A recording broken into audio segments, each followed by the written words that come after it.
আচ্ছা কি রান্না হবে গো? মাছের মাথা দিয়ে বাঁধাকপি বেগুন ভাজা ডাল। মাছের মাথা দিয়ে বাঁধাকপি। বাঁধাকপি এটা? হ্যাঁ। আচ্ছা সেদ্ধ করে নিয়েছো না প্রেসার কুকারে? হ্যাঁ। এটা একদম কত সুন্দর। এটা আলু আছে এটা? হ্যাঁ। আলু আর বাঁধাকপি একসাথে সেদ্ধ করেছো? একসাথে সেদ্ধ করেছি। আচ্ছা, আর এখানে হচ্ছে মাছের মাথা ভাজবে। হ্যাঁ। এই মাছের মাথা ভাজা হয়ে গেলেই বাঁধাকপিটা দিয়ে মশলা দিয়ে তাহলে হয়ে যাবে। হ্যাঁ হ্যাঁ হ্যাঁ। আচ্ছা, আর এটার মধ্যে কি আছে? বেগুন। বেগুন ভাজা? হ্যাঁ। আচ্ছা, বেগুন ভাজা রয়েছে আর এখানে মাছের মাথা দিয়ে বাঁধাকপি। আর কিছু আছে? আর ডাল করবো। আর ডাল? বাহ, তুমি এটা তুলে একটু দেখো না তো, ভিডিওতে একটু দেখিয়ে দিই কিরকম বেগুন ভাজা করছো তুমি। ও বাহ, বেশ বড় বড় বেগুন ভাজা তাই তোমার? হ্যাঁ। চাক চাক করে একদম পুরো। হ্যাঁ।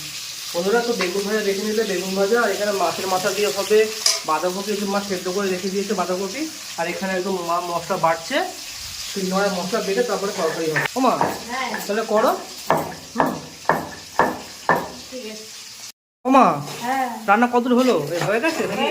হাত মুখ ধুয়ে। বাহ, তাহলে হাত মুখটা ধুয়ে আসি নাকি? যা। আর ডাল তো এখানে হয়ে গেছে দেখতে পাচ্ছি, এই যে ডাল। বাহ, আর এখানে হচ্ছে বেগুন ভাজা হয়ে গেছে।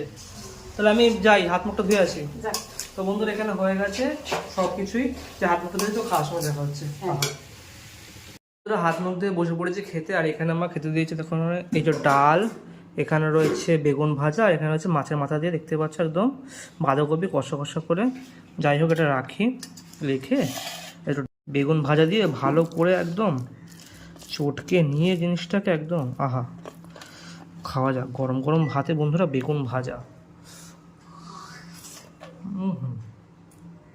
আর সাথে কাঁচা লঙ্কা, আহা। ডাল যদি নেওয়া যায়, একটু ডাল দিয়ে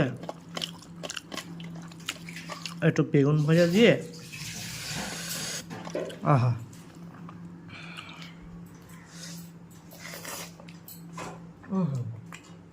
ডাল দিয়ে বেগুন ভাজা করলে বেশি ভালো লাগবে না মা?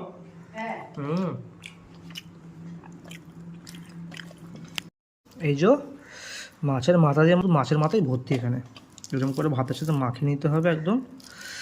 আহা, ভালো করে একদম গরম গরম ভাতে একদম গরম গরম বাঁধাকপি, ওহো জমেই যাবে। এরকম নিয়ে ঠিক খেতে হবে। মাগো সেই সব আহা, কি বলছো তোমার? তো বন্ধুরা আজকে এইটুকুই, দেখা হচ্ছে পরে একটা লাঞ্চ ভিডিও নিয়ে। তখন জন্য